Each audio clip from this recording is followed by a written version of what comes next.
मोहम्मद शमी एक wicket celebrate करने के लिए घुटनों पे बैठते हैं और उसके बाद ट्विटर पे तुरंत तस्वीरें आने लगती हैं कि वो सजदा करने जा रहे थे। लोगों के पेट में बैठना बंद कीजिए। वो क्या करने वाले हैं और क्या बोलने वाले हैं आप वो मत बताइए। जिसको बोलना है वो बोलेगा, जिसको करना है वो करेगा। कि इस पॉल्यूशन से आपको कितनी दिक्कत हो रही है आप। बट जो रियलिटी है ग्राउंड में, ग्राउंड रियलिटी जो कि आपको मैच खेलने के टाइम आपको ये सब चीज के बारे में सोचना पड़ता है। तो पैट कमिंस ने जो प्रेस कॉन्फ्रेंस किया था धर्मशाला में, तो रेयरली आप सुनेंगे कैप्टन को ऐसा बोलते हुए। एक और चीज बड़ी खराब लग रही है बॉर्डर के उस पार बैठे पाकिस्तानी हमारे दोस्तों को, कि इंडिया को ये कैसी गेंदें दी जा रही हैं। जो हमने अपना ज्यादा क्रिकेट तब देखा है जब हमें भी शायद कहीं ना कहीं लगता था ये वसीम अकरम और वकार यूनिस को कुछ अलग गेंद तो नहीं दी जा रही, लेकिन उनके जो लोग यहाँ आए हुए हैं पत्रकार वो बड़े खुश हैं हॉस्पिटैलिटी से।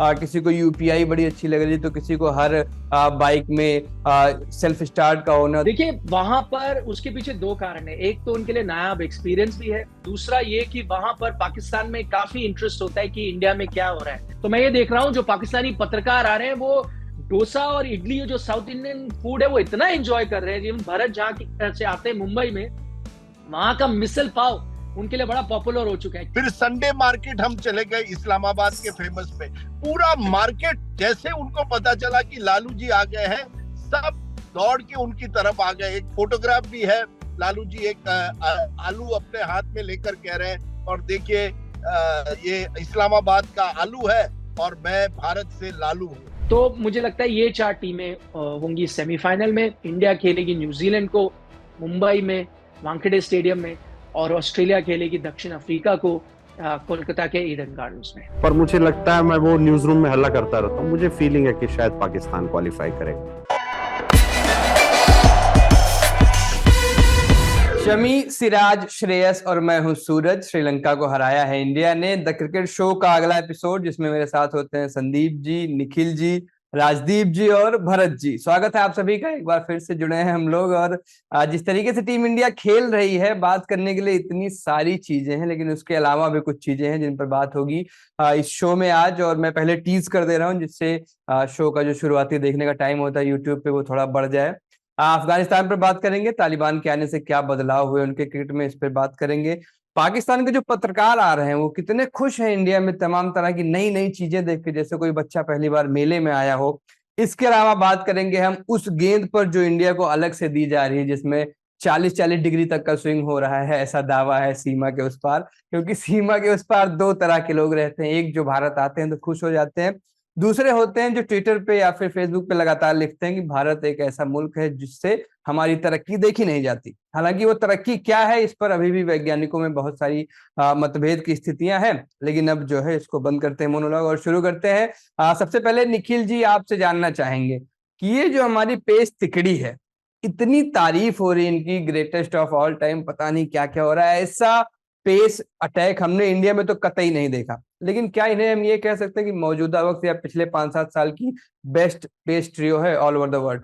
सूरज जी, आपने शमी का नाम लिया, सिराज का नाम लिया, अपना नाम भी लिया, अब एस का सिलसिला जारी है तो आपको शुभमन और श्रेयस का भी नाम ले लेना था, क्योंकि जो है ना एस ब्रिगेड है भारतीय टीम की, उसने तो बड़ा अच्छा करिश्मा करा है ना श्रीलंका के खिलाफ, जिस अंदाज में वो खेले हैं, जीते हैं। लेकिन हाँ, आप पेस ट्रायो के बारे में बात कर रहे हैं, ये एक थोड़ी सी हमें मिला है क्योंकि ब्लेसिंग इन डिस्गाइज भी थी। हार्दिक पांड्या को चोट लग गई, हालांकि उससे टीम का नुकसान जरूर हुआ, बैलेंस पे फर्क भी पड़ा, लेकिन उसी के बदौलत आप देख पाए हैं कि कम से कम आप ये तीन बेस्ट पेसर्स आप एक साथ खेलते देख रहे हैं। अगर आप हमारे कार्यक्रम शुरू से देखें तो मैं पहले से ही कहता हूं, अगर आप मेरे से पूछेंगे 11 क्या है, मैं अगर कप्तान हूं तो मैं आंख बंद करके इन तीनों को खिलाऊं, और तीनों को खिलाऊं क्योंकि ये तीनों आपको मैच जिता सकते हैं। मैं आपको एग्जाम्पल देता हूं, अगर आप पिछला मैच देखिए, न्यूजीलैंड वाला मैच देखें, कितना असर पड़ता है एक शमी के आने से। मैं अगर आपको उदाहरण दूं, इस वक्त आप शार्दुल ठाकुर के साथ ही लगातार जा रहे थे और आप इसलिए खिला रहे थे क्योंकि आपको लगता था नंबर 8 पर वो कुछ हद तक बैटिंग देते हैं। तो अब अगर आप पिछला मैच देख लें जो उन्होंने खेला, उसमें इंग्लैंड के खिलाफ के मैच मैं उदाहरण देता हूं, वहां पे आपने बनाए 230 रन, ठीक है, और फिर वो 230 रन आपने डिफेंड कर दिए क्योंकि मोहम्मद शमी ने शानदार गेंदबाजी करी। अब वो आप रिवर्स कर दे सिचुएशन, फर्ज करें आप जो पिछली मैचेस में आप जो खेल रहे थे बैलेंस की वजह से नंबर 8 पे आपको बैटिंग चाहिए थी, आप माने शार्दुल ठाकुर को वहां खिलाते, वो नंबर 8 पे बैटिंग करते, तो आप 230 नहीं, आप शायद 250 260 रनों का लक्ष्य दे देते। लेकिन क्या आप फिर 260 डिफेंड कर लेते विदाउट मोहम्मद शमी? आप सिराज को डाल दे शमी की जगह, क्या आप डिफेंड कर लेते? तो मेरे को लगता है वो आपके लिए ज्यादा मुश्किल होता।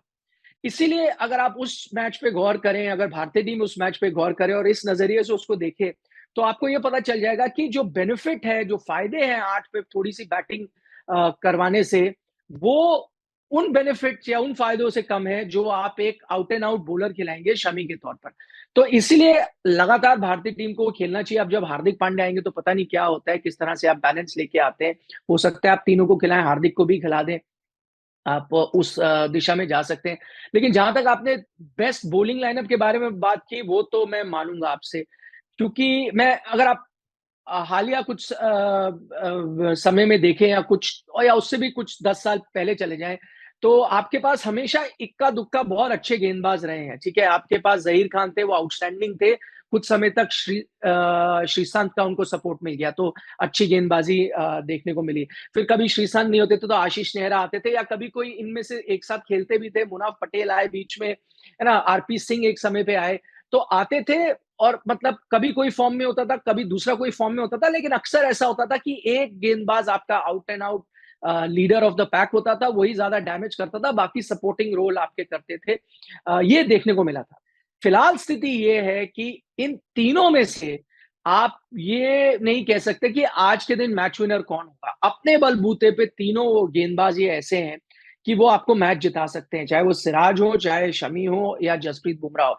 ऐसे तीन तेज गेंदबाज, मैच विनिंग गेंदबाज एक साथ होना मुझे नहीं याद आता कभी भी भारतीय क्रिकेट में हुआ हो।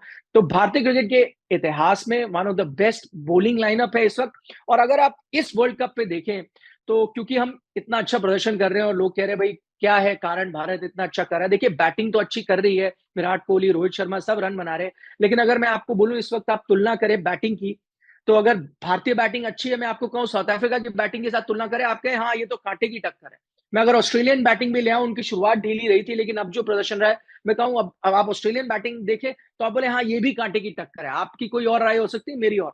लेकिन अब आप ये बॉलिंग में देखें, मैं दिखाऊं आपको इंडियन बॉलर्स, मैं कोई भी बॉलिंग लाइनअप डाल दूं, साउथ अफ्रीका डाल दूं, आप सीधा सीधा कह देंगे नहीं भारतीय बॉलिंग लाइनअप बहुत अच्छा है। मैं ऑस्ट्रेलिया डाल दूं, आप सीधा सीधा कहेंगे नहीं भारतीय बॉलिंग लाइनअप अच्छा है।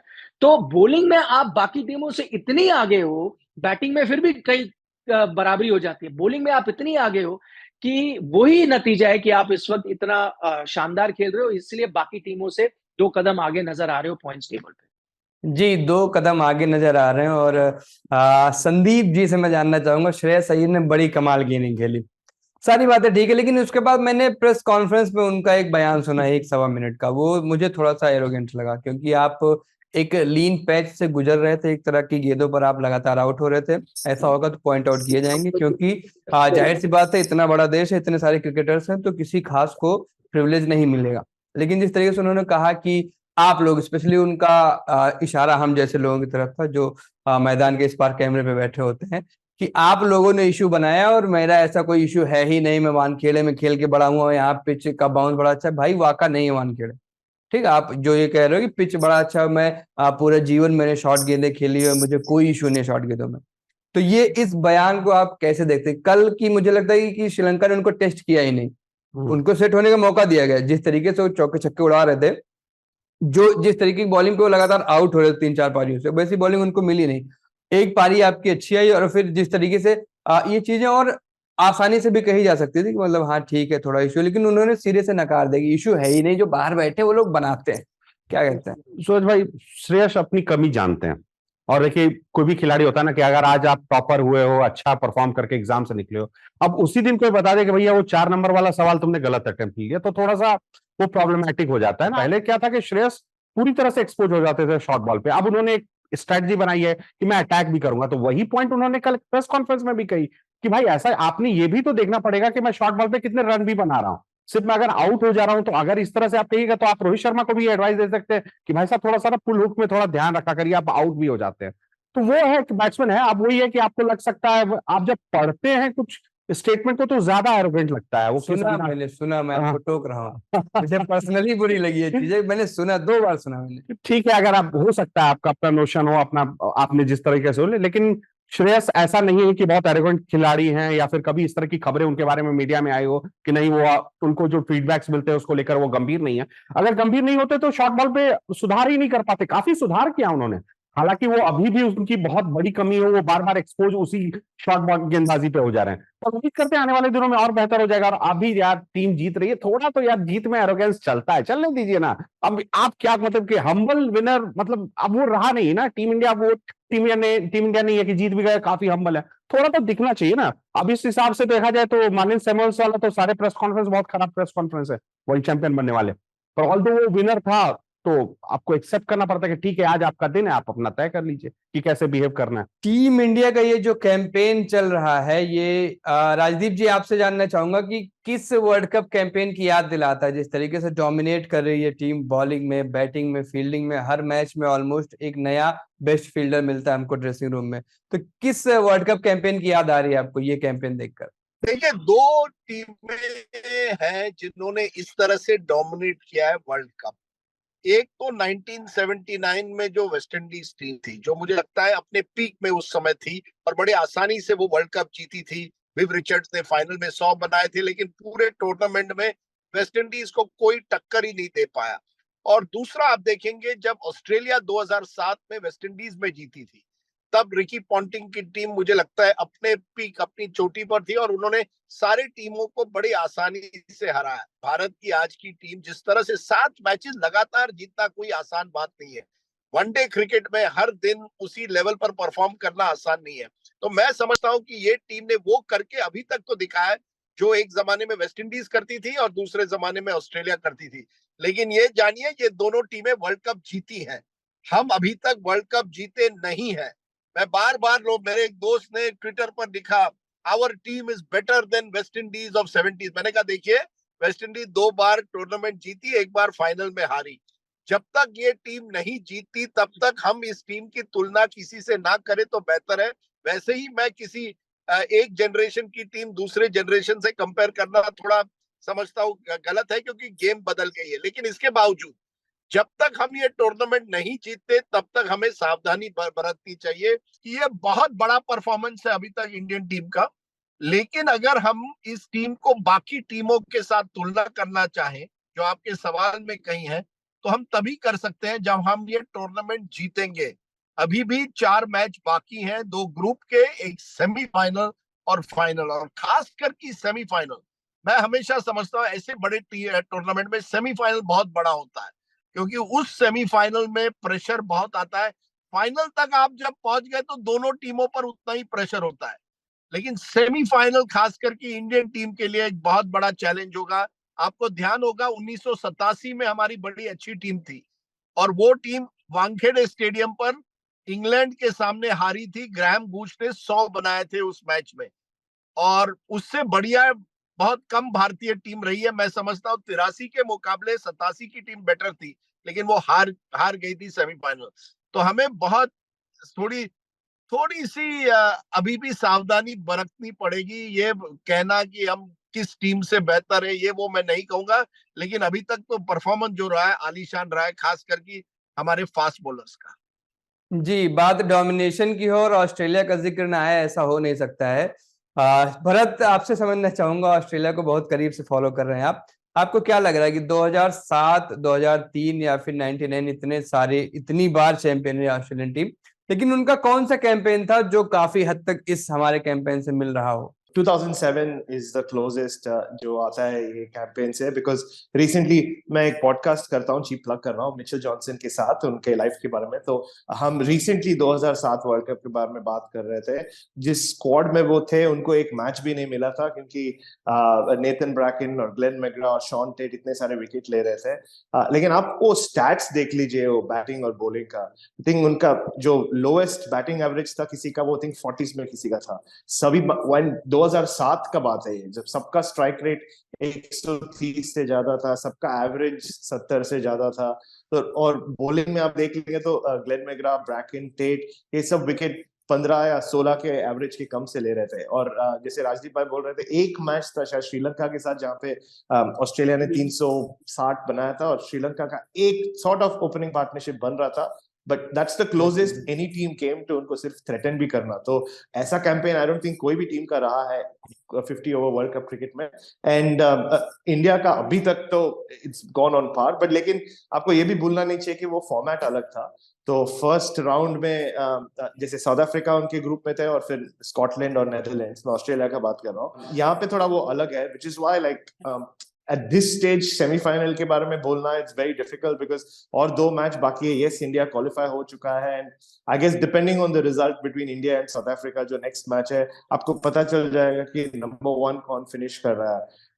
तो unless of course south Africa Afghanistan के साथ भी हार जाए, जो वेरी मच पॉसिबल है, जो हमने देखा उनको नेदरलैंड्स के साथ खेलते हुए, तो हमें सेमीफाइनल तक रुकना ही पड़ेगा। It's unfortunate, I know as an Indian fan आप चाहते हो कि कल ही हम फाइनल खेल ले और वर्ल्ड कप जीत जाए जो फॉर्म में है टीम, बट वो एक बड़ा जो पड़ाव है सेमीफाइनल का, वो अगर पार कर पाएंगे तो हम we can even start talking about this Indian team alongside वो ऑस्ट्रेलियन टीम या West Indian teams from the 1970s। तब तक तो हमें बोलना भी नहीं चाहिए। हाँ, लीग फेस को आई थिंक बहुत कम टीम ने ऐसा डोमिनेट किया जैसा इंडिया ने किया। निखिल, भारत पर बहुत बात हो रही है, पाकिस्तान पर 2 चीजें जानना चाहूंगा। पहला तो ये कि उनके चांसेस क्या हैं, कैलकुलेटर की मदद से शायद निकालना पड़े, क्योंकि अब तो आरसीबी और पीसीबी एक हो चुका है, इतनी ट्रोलिंग हो रही है, आरसीबी वाले बेचारे ट्रोल होते हैं। पाकिस्तान का प्रदर्शन वैसा नहीं रहा है, दूसरी चीज, लेकिन उनके जो लोग यहाँ आए हुए हैं, पत्रकार जो ट्विटर पे नहीं है, जो यहाँ जमीन पर है, वो बड़े खुश हैं हॉस्पिटैलिटी से। किसी को यूपीआई बड़ी अच्छी लग रही है, तो किसी को हर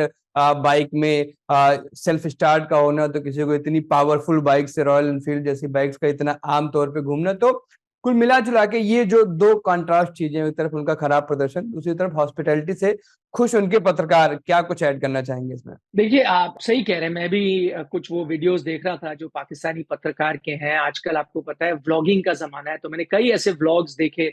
देखिए, वहां पर उसके पीछे 2 कारण है। एक तो उनके लिए नायाब एक्सपीरियंस भी है, दूसरा ये कि वहां पर पाकिस्तान में काफी इंटरेस्ट होता है कि इंडिया में क्या हो रहा है। मुझे ना ये कुछ साल पहले ले जाता है, जब मैं 80s और 90s में बड़ा हो रहा था, तो बिल्कुल उल्टा था हमारे यहाँ। मैं अक्सर जब तब तो सोशल मीडिया नहीं होता था, लेकिन अक्सर कुछ अगर वीडियोस मुझे नजर आते थे पाकिस्तान के, तो हमें बड़ी हैरानी होती थी। वहां ना हमें टोयोटा कार नजर आती थी, कहीं चल रही है पीछे, और ऐसे जो इलेक्ट्रॉनिक्स होते थे उस टाइम के लेटेस्ट, या फिर नई नई गाड़ियां होती, तो हमें लगता था यार पाकिस्तान देखिए इकोनॉमिकली कितना आगे है, क्या क्या ऐसी चीज है। तब आपको पता है लिबरलाइजेशन नहीं आई थी इंडिया में, तो हमारे यहाँ पर ऐसी चीजें आपको देखने को नहीं मिलती थी, फॉरेन ब्रांड्स नहीं देखने को मिलते थे, तो काफी दिलचस्पी हुआ करती थी। और मैं क्योंकि नॉर्थ इंडिया में रहता था, तो पीटीवी भी हमें आसानी से मिल जाता था, एंटीना कैच करता था, तो मैं अक्सर पीटीवी के प्रोग्राम्स देखा करता था। और हमें लगता था यार यहाँ पर देखिए, आप ये जो बाइक्स की बात कर रहे हैं ना, बड़ी नई नई किस्म की बाइक्स गेम शोज में फर्स्ट प्राइज या सेकंड प्राइज के तौर पे दी जाती थी। तो जैसा हम उस वक्त एक्सपीरियंस करते थे ना, आज हालात बिल्कुल उसके उल्टे हैं। तो पाकिस्तान के जो फिर पत्रकार आते हैं, जब वो ये सब चीजें देखते हैं, कितना भारत डेवलप कर चुका है। आपने यूपीआई के बारे में बात की, आपने ऑटोमोबाइल के बारे में बात की, भारत के जो एयरपोर्ट्स हैं, जो इतनी एयरलाइंस हैं, जो हमारी खुद होम ग्रोन एयरलाइंस है, जो इंटरनेशनली भी फ्लाई करती है, उन सबको लेकर काफी दिलचस्पी है पाकिस्तान के पत्रकारों में। और कहीं ना कहीं ठीक भी है, क्योंकि शुरुआत में उनको थोड़ा सा मलाल था, आपने उनको वीजा नहीं दिया समय पे आके, वो कुछ मैच नहीं कवर कर पाए। तो 2 चीजें हो जाती हैं, एक तो हॉस्पिटैलिटी मिलती है, दूसरा आप वहां पर पाकिस्तान में इतनी रुचि है, इतनी दिलचस्पी है भारत को लेकर कि भाई क्रिकेट के अलावा और कुछ चीजें बताएं, उनके शहर कैसे, खाना कैसे है। एक चीज जो आपको पाकिस्तान में हम कहते हैं अक्सर खाना सेम है, पर वो खाना सिर्फ नॉर्थ इंडिया का लगभग सेम होता है। तो मैं ये देख रहा हूँ जो पाकिस्तानी पत्रकार आ रहे हैं, वो डोसा और इडली, जो साउथ इंडियन फूड है, वो इतना एंजॉय कर रहे हैं। जिन भरत जहाँ से आते हैं मुंबई में, वहां का मिसल पाव उनके लिए बड़ा पॉपुलर हो चुका है, क्योंकि ये सब चीजें उनको वहां शायद पाकिस्तान में मिलती नहीं है। तो ये सब चीजों को लेकर काफी रुचि होती है। तो वो देखने को मिला। जहां तक आपने कहा सेमीफाइनल में क्वालिफाई करेंगे या नहीं, मैं कोई प्रिडिक्टर देख रहा हूँ आजकल, बड़े वो प्रिडिक्शन एप्स आते हैं, तो उन्होंने तो करीब 80% चांस दिया है पाकिस्तान को क्वालिफाई करने का। हालांकि मैं उससे इत्तेफाक नहीं रखता, क्योंकि आप मुझसे पूछें तो अभी न्यूजीलैंड को मैं काफी हद तक फेवरेट मानूंगा क्वालिफाई करने के लिए। क्योंकि अगर आप मुकाबले देखें, एक तो पाकिस्तान को न्यूजीलैंड को हराना है, पहले तो वही एक बहुत बड़ी चीज होगी अगर आप हराते हैं। दूसरा, आप जो बाकी बचे मैचेस हैं उसमें आप देख लें पाकिस्तान को इंग्लैंड के साथ खेलना है और जो न्यूजीलैंड उनको श्रीलंका के खिलाफ खेलना है। तो अगर ये फर्ज कीजिए भारतीय टीम होती और आपको चुनना होता कि सेमीफाइनल में क्वालिफाई करने के लिए आप किस एक टीम से खेलना पसंद करेंगे, तो मुझे पूरा यकीन है ज्यादातर लोग कहते हैं भाई हमें श्रीलंका दे दो, इंग्लैंड से हम नहीं खेलना चाहेंगे क्योंकि जाते जाते हुए 1-2 को तो मात देते हुए जाएंगे ना यहाँ से। तो अगर आप सारी कैलकुलेशन देखें तो कि अगर पाकिस्तान हरा भी दे न्यूजीलैंड को, फिर भी उनका लास्ट मैच बहुत अहम होता है।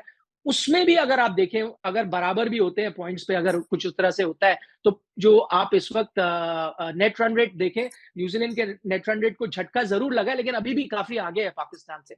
इन सब चीजों को पार पाना बहुत मुश्किल होगा।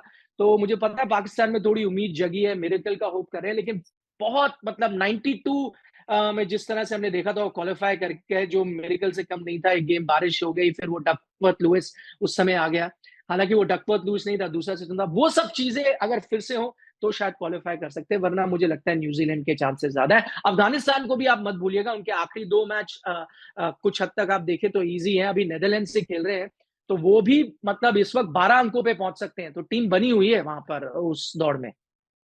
इसी हॉस्पिटैलिटी पे राजदीप सर आपसे जानना चाहूंगा कोई किस्सा हो पुराने टाइम का, क्योंकि अभी के तो जो किस्से हैं वो तो ऐसे हैं कि इंडिया कहाँ निकल चुका, पाकिस्तान कहाँ छूट गया, वो दिख रहा है लगातार उनकी रिपोर्टिंग में। लेकिन पुराने टाइम पे कभी आप गए हो, जैसे निखिल जी ने बताया टीवी पे टोयोटा की गाड़ियां और तमाम सारी चीजें दिखती थी, आपने तो कई बार दौरा किया हुआ है पाकिस्तान का, क्या कुछ अलग लग रहा है? पाकिस्तान दो तरह से देखा है, एक राजनीति में और एक क्रिकेट में। तो मैं जो कहानी आपको पहले बताऊंगा वो राजनीति की है।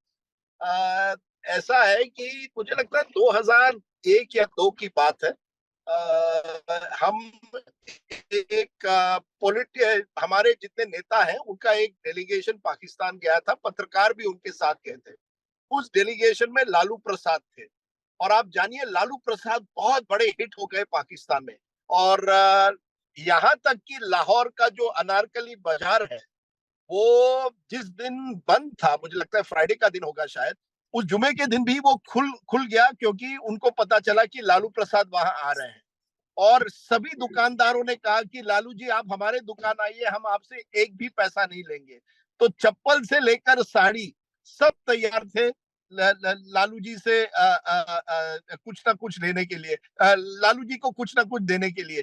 फिर संडे मार्केट हम चले गए इस्लामाबाद के फेमस में। पूरा मार्केट जैसे उनको पता चला कि लालू जी आ गए हैं, सब दौड़ के उनकी तरफ आ गए। एक फोटोग्राफ भी है, लालू जी एक आलू अपने हाथ में लेकर कह रहे हैं, और देखिए ये इस्लामाबाद का आलू है और मैं भारत से लालू हूँ। तो वो एक हेडलाइन बन गई थी वहां, पूरा मार्केट वहां लालू जी के लिए आया था। तो मुझे लालू जी की याद आती है, और वहां जो जिस तरह से क्रिकेटरों का भी स्वागत किया गया। आप देखिए कि सौरव गांगुली, मुझे अभी भी याद है 2004 में जब हम वनडे सीरीज जीते थे, उस रात को फूड स्ट्रीट पर गए थे, और उनको लगा कि वो अपने आप को डिस्गाइज करके जाएंगे, किसी और अपने आप को कवर करके अपने सिर एक पर्दा लगाकर जाएंगे ताकि कोई उनको पहचान नहीं पाए। पर मैं वहां था और मैंने उनको पहचान लिया। जैसे मैंने उनका नाम ले लिया, वहां का जो पूरा फूड स्ट्रीट है सब वहां आ गए और कह रहे थे आप हमारे दुकान में आइए, आप हमारे दुकान आइए, आप हमारे साथ कबाब खाइए। देखिए ये तो वहां की हॉस्पिटैलिटी तो बहुत होती है, खास करके क्रिकेटरों के साथ। बिशन बेदी की याद आती है, कुछ ही दिनों पहले उनका दुखद देहांत हुआ। लेकिन जब बेदी जी जाते थे पाकिस्तान, तो वहां के लोग उनको जिस तरह से उनको एम्ब्रेस करते थे, उनका स्वागत करते थे। मैंने एक कहानी बताई होगी, जो रम की बोतल लेकर गए थे वो पाकिस्तान, वहां मुझे लगा कि एयरपोर्ट में उनको रोका जाएगा। अरे वो छोड़िए, वहां के लोग वहां टारमैक तक आ गए और उनको कहा सर आपको कस्टम बिस्टम छोड़िए, चलिए हम आपके साथ, हम आपको लेकर चलते हैं। तो बिशन सिंह बेदी की वहां बहुत एक उनको देख उनका उनका बड़ा स्वागत हुआ करता था। और उसके भी पीछे एक कहानी है।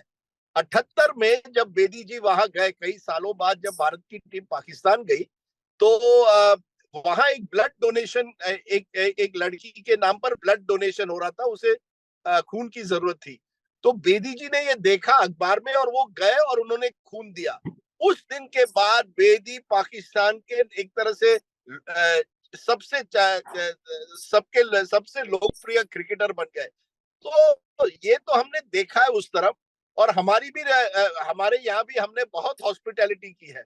ये एक स्टोरी चलती है मुंबई में कि हमने इतनी हॉस्पिटैलिटी की कि इमरान खान बेचारे 1979 में अनफिट हो गए, क्योंकि वो एक पार्टी से दूसरे पार्टी में जाते थे। बॉलीवुड के हीरोइन से लेकर सब उनको वहां बुलाते थे। बहुत मजा उठाया इमरान खान ने, और इसी वजह से उस पूरे टूर में शोल्डर इंजरी के साथ वो पूरे टूर भी नहीं खेल पाए। तो वो जमाना अलग था। अब मुझे नहीं लगता उस लेवल की खातिरदारी दोनों तरफ होती है। हालांकि मैं अभी भी, मेरा एक पाकिस्तानी दोस्त है, और मैं क्या कहूँ आपसे कि मैं एक व्हाट्सएप ग्रुप में कुछ पाकिस्तानी क्रिकेटर जो क्रिकेट के चाहने वाले, हमने एक व्हाट्सएप ग्रुप बनाया। जैसे मैंने कहा कि मुझे वो पाकिस्तानी चप्पल पसंद है, आप हैरान होंगे। कुछ दिन पहले मेरे घर पे एक बक्सा आता है, उसमें क्या है, वो पाकिस्तानी जो पेशावरी चप्पल है। तो एक दोस्त ने वहां से भेज दिया और कहा नहीं नहीं, आपको वो चप्पल बहुत पसंद है, आप जरूर लीजिए। यार ये कुछ अलग सा रिश्ता है। वो जो 1996 में जो एक पोस्टर था ना, आप माधुरी दे दो कश्मीर ले लो, ये भारत और पाकिस्तान के हालत है। कि मेरी एक दोस्त की मदर है, मैंने एक बार लाहौर गया था, मैंने उनको पूछा, माता जी आप क्या चाहेंगी, मैं इंडिया से आ रहा हूँ। तो उन्होंने कहा जितने भी आपके पास स्टारडस्ट मैगजीन है मुझे लाइए, हमें स्टारडस्ट मैगजीन पढ़ना बहुत पसंद है। तो ये इस तरह से दोनों देशों में खातिरदारी होती है। दुख है कि दुश्मनी भी है, और ये जो आतंकवादी गुट और सरकारें हैं, खासकर की जो पाकिस्तान की जो आईएसआई है, उन्होंने जिस तरह से माहौल बिगाड़ दिया है, उससे मुझे लगता है अब दोनों देशों के बीच में उस तरह की जो खातिरदारी पहले हुआ करती थी, अब उसे करना बहुत मुश्किल होगा। अब एक बड़ा इशू है संदीप जी, आप तो एनसीआर में ही बैठे हुए हैं, मैं घर से आज मास्क लगा के आया हूँ। वायु प्रदूषण का बड़ा इशू है। रोहित शर्मा ने भी कहा कि मुंबई की हवा को ये हुआ क्या है और हमें अपने बच्चों को एक बेहतर फ्यूचर देना होगा। हमने देखा रिसेंट में श्रीलंका वाले आए थे बेचारे खेलने, तो वो भी मास्क वास्क लगा के कोटला में ही शायद खेल रहे थे। तो ये जो इशू चल रहा है, इसमें मतलब हम एक अच्छी नजीर पेश कर सकते थे। इस वर्ल्ड कप के टाइम पे ऐसी व्यवस्था की जा सकती थी, ऐसा कुछ नहीं जो कंट्रोल किया ना जा सके। चाइना में बहुत बुरे हालात थे, लेकिन उन्होंने जिस तरीके से कंट्रोल किया, चीजें सही की। इस वर्ल्ड कप के टाइम पे ऐसा किया जा सकता था, लेकिन नहीं हुआ। हाँ, बड़ा दुखद है। मतलब आप शोकेस करते हैं, इस तरह का इवेंट आपके लिए एक शोकेस का मौका होता है, और पूरी दुनिया की नजर आप पर होती है। आप होस्ट कर रहे हैं, और अलग अलग कॉन्टिनेंट से लोग आए हुए हैं, अलग अलग देशों के लोग आए हुए हैं, और सिर्फ खिलाड़ी नहीं, वो 12 खिलाड़ी आप मत सोचिए ना, उनके साथ फैंस भी आए हैं ना, तो वो भी तो इस शहर को घूमने देखने के लिए आए। अब आप एक इस तरह से सोचिए कि बांग्लादेश और श्रीलंका का मैच होना है, उनके फैंस होंगे और वो दिल्ली घूमना चाहेंगे, देखना चाहेंगे। यहाँ की हवा हालत ही नहीं है कि आप सड़क पे बाहर निकलो, आपको सिर दर्द, आंखों में जलन, तरह तरह की प्रॉब्लम हो सकती है। तो ये बड़ा, मतलब ये बहुत दुखद है। मतलब एक अच्छा मौका था जब चीजें आपके हाथ में थी, आप व्यवस्थित कर सकते थे। आपने बिल्कुल कहा कि अगर जहां चाह है वहां राह है, अगर आप चाहते तो चीजों को कंट्रोल किया जा सकता था। ये मानकर चला जा सकता है कि इस मौसम में थोड़े बहुत पॉल्यूशन, एयर पॉल्यूशन बढ़ता ही है, क्योंकि हवा की गति कम हो जाती है और टेम्परेचर थोड़ा सा कूल डाउन होता है। लेकिन जो स्थिति आज सुबह है, अब आप 6 तारीख को मैच होना है, अगर यही स्थिति अगले 3-4 दिनों तक बनी रहती है तो उस दिन कैसे ये मैच होगा? खिलाड़ी क्या अपने आप, मतलब इसमें खिलाड़ी भी अगर ऐतराज जता दे कि नहीं मैं मैदान पे नहीं जाना चाहता हूं, मेरी फिटनेस को दिक्कत हो सकता है, तो आप कुछ नहीं कर सकते हैं। मतलब आप एक लिटरली आप धब्बा हो जाएगा आप, क्योंकि सडनली शुरुआत में, वर्ल्ड कप की शुरुआत में एक था कि भाई पेस नहीं पिक कर रहा है, वर्ल्ड कप का वो बज नहीं दिख रहा है, पर वर्ल्ड कप अब अपने उत्तरार्ध में आ चुका है, पूरा बज है। आप हर टीमों के मैच में दर्शक देख रहे हैं, लोग स्टेडियम में पहुंच रहे हैं, व्यूअरशिप, मैच अगर इंटरेस्टिंग हो जा रहा है तो आप जिस चैनल पे या ऐप पर ये लाइव स्ट्रीम हो रहा है उस पर व्यूअरशिप बढ़ जा रही है। तो इसका मतलब इंटरेस्ट तो सबका है, सबको इंटरेस्ट लेने लगे हैं, वर्ल्ड कप देखना चाह रहे हैं। और इस बीच में अगर आप मौसम, वायु प्रदूषण, ये सारी चीजें सामने आ रही है तो बड़ा दुख होता है। और अब आप कुछ कर भी नहीं सकते, इतना शॉर्ट नोटिस है कि अब कैसे बीसीसीआई कोई अलग स्टेडियम उपलब्ध कराएगा, कैसे सारी चीजें मैनेज होगी? मुझे नहीं लगता कि वो चीजें होती दिख तो नहीं रही हैं। संभवतः मैच यही होगा, बस आप यही उम्मीद करें कि थोड़ी बहुत हवा चल जाए तो यहाँ का पॉल्यूशन थोड़ा कम हो, तो मतलब एक धब्बा जो वर्ल्ड कप पे लग सकता वो ना लगे। भरत भाई भी हमारे साथ हैं, ऑस्ट्रेलिया में ही रहते हैं। आप अपना अनुभव बताइए कि क्या लग रहा है, मतलब इतना पॉल्यूशन है। परसों सुबह की बात बताऊं, हम लोग क्रिकेट मैच खेल रहे थे, 10-12 गेंदें मैंने खेली और उसके बाद ऑलमोस्ट 1 घंटा मुझे लग गया वापस आने में कि मैं रेगुलर सांस ले पाऊं, इतना बुरा हाल था। तो आप ऑस्ट्रेलिया में मोस्टली रहते हैं, वहां तो हालात बेहतर है, काफी बेहतर है। आप अपना अनुभव बताइए कि इस पॉल्यूशन से आपको कितनी दिक्कत हो रही है। आप तो खेल भी नहीं रहे हो, आप तो बस कवर कर रहे हो, मोस्टली आपको इतना फिजिकली एक्टिव नहीं रहना होता, लेकिन आप अपना अनुभव बताएं जिससे एक अनुमान मिले प्लेयर्स को कितनी दिक्कत हो रही होगी। नहीं सर, हाँ मेरा ज्यादा फिजिकल एक्टिविटी तो नहीं होता, लेकिन मैं बड़ा ट्रेनिंग देखते रहता हूँ, तो मुझे भी वही हवा इनहेल करना पड़ता है। लेकिन उसके पहले से एक चीज मुझे बताना है, राजदीप भाई बात कर रहे थे पाकिस्तान के हॉस्पिटैलिटी के बारे में। मैं बहुत फॉर्चुनेट था, गए साल मैं वहां गया था ऑस्ट्रेलिया का टूर कवर करने के लिए, और वो खुश रहेंगे ये सुन के कि अभी भी वही हॉस्पिटैलिटी है। मतलब 1-2 दिन में वो मेरे हिंदी से समझ गए कि मैं एक फ्रॉड उर्दू बोल रहा हूँ, इवन दो वो इतना हॉस्पिटेबल थे कि उन्होंने एक्सेप्ट किया मेरा हिंदी वहां पे, और ऐसा नहीं बोले कि आप इंग्लिश में बोल लो। तो नहीं, बहुत लाइक मैं जहाँ पे भी जा रहा था बहुत क्यूरियोसिटी था कि इंडिया में क्या सोचते हैं उनके बारे में, कैसा है इंडिया। और इनफैक्ट ऑस्ट्रेलिया से भी ज्यादा एटलीस्ट जो भी लोग मुझे मिलते थे उनको इंडिया के बारे में ज्यादा क्यूरियोसिटी था। एंड स्पीकिंग ऑफ क्यूरियोसिटी, हाँ मतलब जो भी ऑस्ट्रेलियन क्रिकेटर को मैं मिलता हूँ काफी वो आईपीएल में आके खेलते हैं, तो उनको मेरे से भी ज्यादा आजकल इंडिया का एक्सपीरियंस है।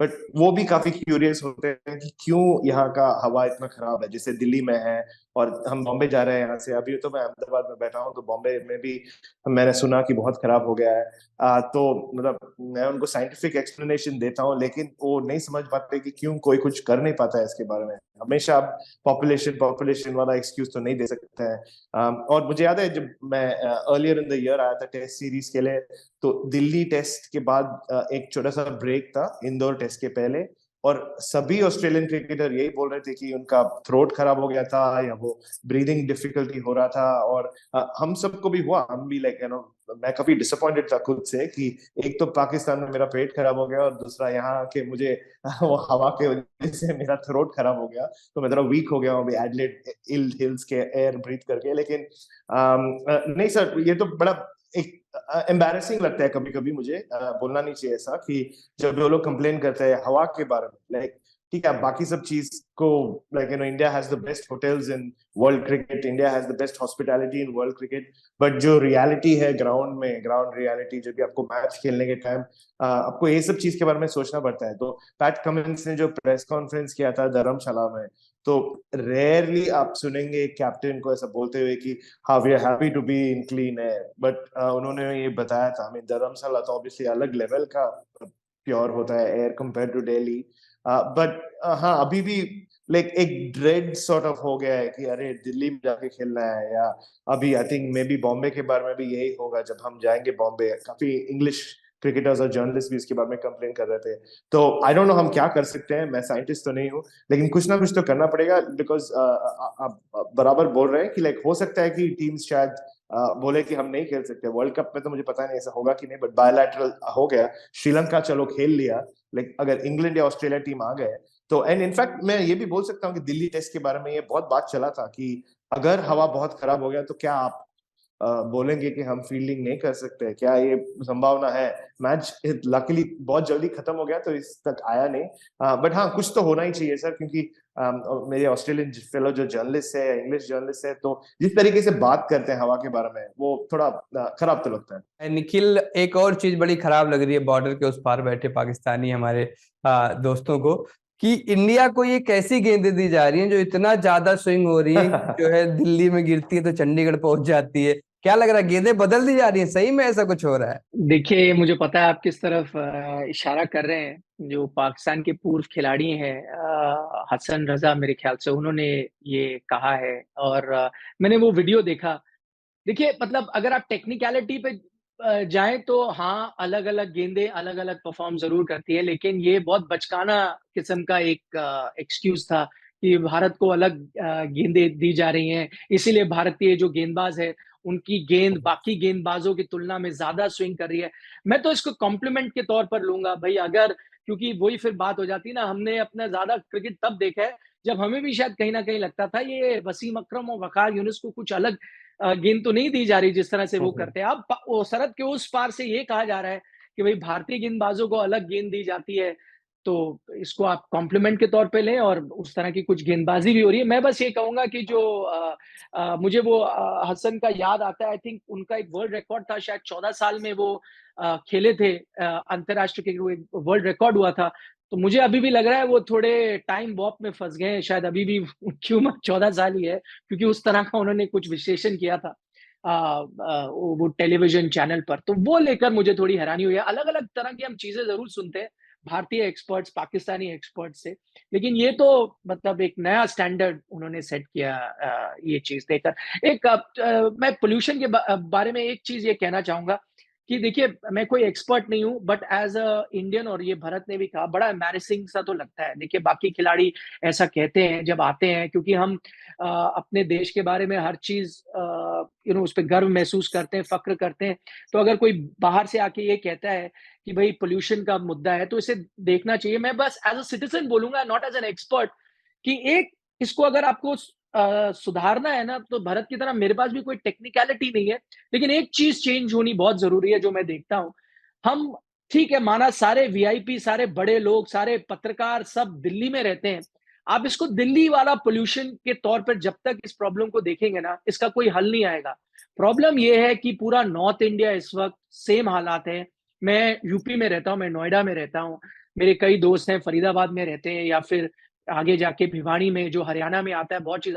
उसके बारे में आप कभी नहीं बात करते, आप इसको पॉलिटिकल बनाते हैं। आप दिल्ली के बारे में बात करते हैं। इंग्लैंड की टीम इस वक्त अहमदाबाद में है, और मैं तस्वीरें देख रहा हूं कि बेन स्टोक्स ने कोई मास्क पहना हुआ है वहां पर। तो वो तो दिल्ली की प्रॉब्लम नहीं है ना, ये नेशनल प्रॉब्लम है। जब तक हमारी मीडिया इसको एज अ नेशनल प्रॉब्लम नहीं पोर्ट्रे करेगी, जब तक हम लोग सोशल मीडिया पे इसको एज अ नेशनल प्रॉब्लम नहीं देखेंगे ना, तब तक कोई सुधार नहीं होगा। जब तक आप इसको स्टेट स्पेसिफिक और उस पर पॉलिटिक्स करेंगे, तो आपके हालात यही रहेंगे। तो एक्सपर्ट्स तो आएंगे, बाकी चीजें तो होंगी, लेकिन सबसे पहला कदम जो हम सबको उठाना होगा कि treat it as a national emergency.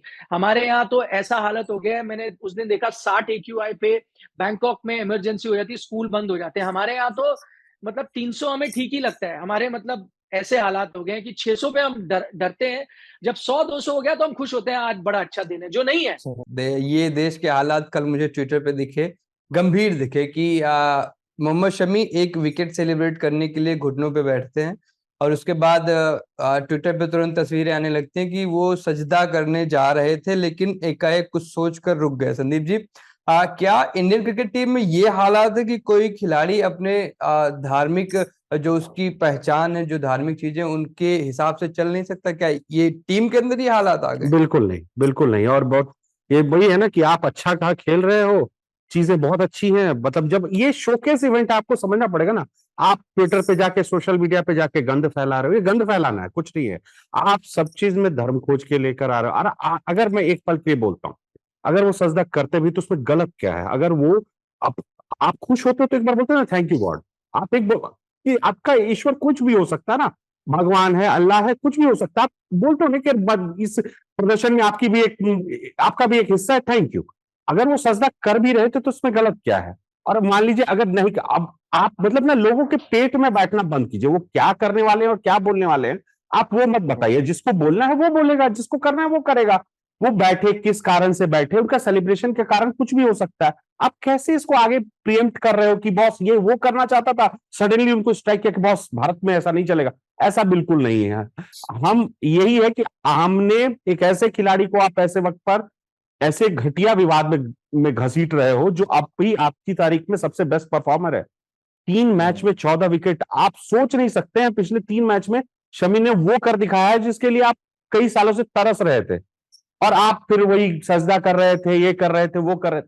मतलब इतना दिक्कतें हैं इस देश में, बहुत सारी दिक्कतें हैं, पर फिलहाल टीम इंडिया में और देश में ऐसी दिक्कत नहीं है।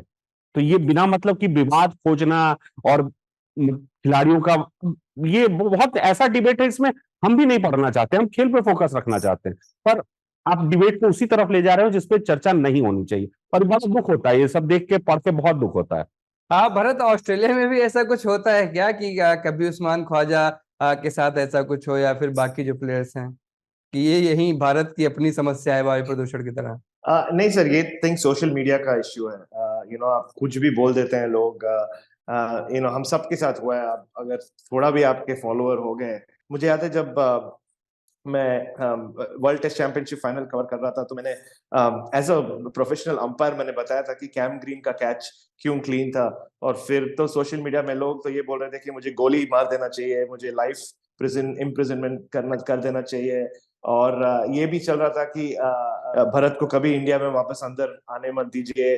और मैंने सिर्फ इतना कहा था कि किसी ने एक ठीक ठाक कैच पकड़ा सर, इसके लिए मेरे पीछे सब पड़ गए थे। लेकिन नहीं, ऑस्ट्रेलिया काफी वैसे वहां पे भी इश्यूज है, ऐसे मत सोचिए कि सिर्फ इंडिया में इश्यूज है। अभी वॉइस रेफरेंडम हुआ था जो अलग चीज के लिए हुआ था, एबोरिजिनल पीपल के राइट्स के लिए, वो रेफरेंडम नो हो गया, तो एक्सेप्ट नहीं हुआ, तो उनके तो अलग इश्यूज है। निखिल जी, आपके कमेंट के साथ क्लोज करना चाहेंगे, क्योंकि हम बार बार देखते हैं कि सूर्य कुमार यादव को लेकर या फिर कुलदीप यादव को लेकर या फिर ऐसे 4-5 क्रिकेटर्स हैं जो अपने गेम से बहुत अच्छा करें, लेकिन उनको लेकर ट्विटर पर एक अलग ही बवाल चलता रहता है कि इनको इसलिए नई टीम में लिया जा रहा है क्योंकि इनका सरनेम ये है, या फिर इनको इसलिए लिया जा रहा है कि इनका सरनेम वो है।